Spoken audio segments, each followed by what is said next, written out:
নমস্কার বন্ধুরা, আজকের বানাবো ম্যাগির পরোটা। দেখুন কতটা সুন্দর হয়েছে, ভীষণ মজার খেতে হয়েছিল। আর বাচ্চার টিফিনে বা সকালে ব্রেকফাস্ট, রাতের ডিনারের জন্য উপযুক্ত টিফিন। দেখে নেওয়া যাক কীভাবে বানানো হয়েছে। প্রথম গ্যাসের উপর কড়াই বসিয়ে দিয়েছি, জলটা গরম হয়ে গেছে। জলটা যখন ফুটছে আমি 2 প্যাকেট ম্যাগি জল গরমের মধ্যে দিয়ে দিয়েছি। ম্যাগিগুলো দেওয়ার পর এখানে ম্যাগিগুলো সিদ্ধ হয়ে গেছে। আর ম্যাগির 2 প্যাকেট মশলা ছিল, তার মধ্যে 1 প্যাকেট মশলা ম্যাগির মধ্যে দিয়ে দিয়েছি। দিয়ে খুব ভালো করে নাড়িয়ে দিচ্ছি। এদিকে নাড়ানো হয়ে গেছে, ম্যাগির মশলাগুলো ম্যাগির সাথে মিশে গেছে। এদিকে জল যতক্ষণ না টানাচ্ছে ততক্ষণ নাড়িয়ে গেছে। জলগুলো টেনে একটা সুন্দর একটা দেখুন কালার চলে এসেছে। জলগুলো এদিকে টেনে নিয়েছে। টেনে নেওয়ার পর আমি একটা প্লেটে তুলে নিয়েছি। দেখুন কতটা সুন্দর হয়েছে। এদিকে একটা কাঁচের বাটি নিয়েছি। বাটির মধ্যে প্রথমে একটা ডিম ভেঙে দিয়েছি, পরে আর একটা ডিম ভেঙে দিয়েছি। এক এক করে 2টো ডিম ভেঙে দিয়েছি। ডিম ভেঙে দেওয়ার পর এদিকে একটা পেঁয়াজ কেটে নেওয়া হয়েছিল, আর ধনেপাতা একটু কুচিয়ে নিয়েছিলাম, কাঁচা লঙ্কা একটা কুচিয়ে নিয়েছিলাম, লবণ নিয়েছিলাম, লঙ্কা গুঁড়ো নিয়েছি, হলুদ গুঁড়ো নিয়েছি।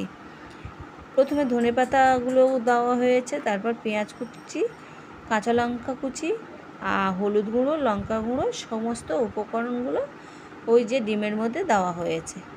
ডিমের মধ্যে দেওয়ার পর ওটা খুব ভালো করে ফেটিয়ে নিতে হবে। ডিমটাকে খুব ভালো করে, যেরকমের ডিমের অমলেট করে ওরকমই ফেটিয়ে নেওয়ার পর যতক্ষণ না ফেনা উঠে যাচ্ছে ওপর থেকে ততক্ষণ ফেটিয়ে নিয়েছি। ফেটিয়ে নেওয়ার পর যে ঠান্ডা ম্যাগিগুলো ছিল একটা প্লেটে তুলে রেখেছিলাম, আর সেই ম্যাগিগুলো দিতে হবে।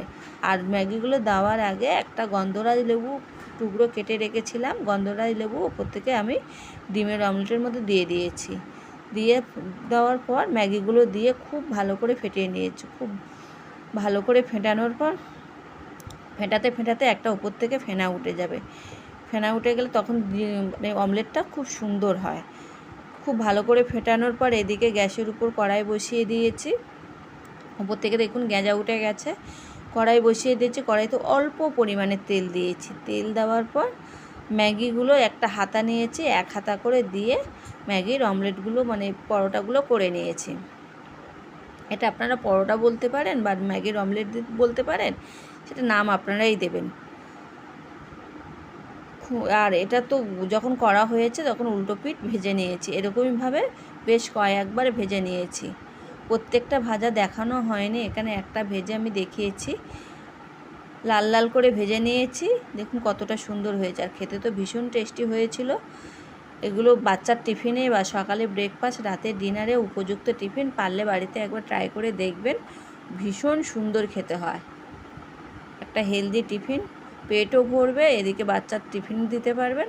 সব রকমের ভাবে সকালে তো খেতে পারবেন, রাতেও খেতে পারবেন, আর বাড়ির লোকেরাও ভীষণ মজা করে খাবে। একবার ট্রাই করে দেখতে পারেন।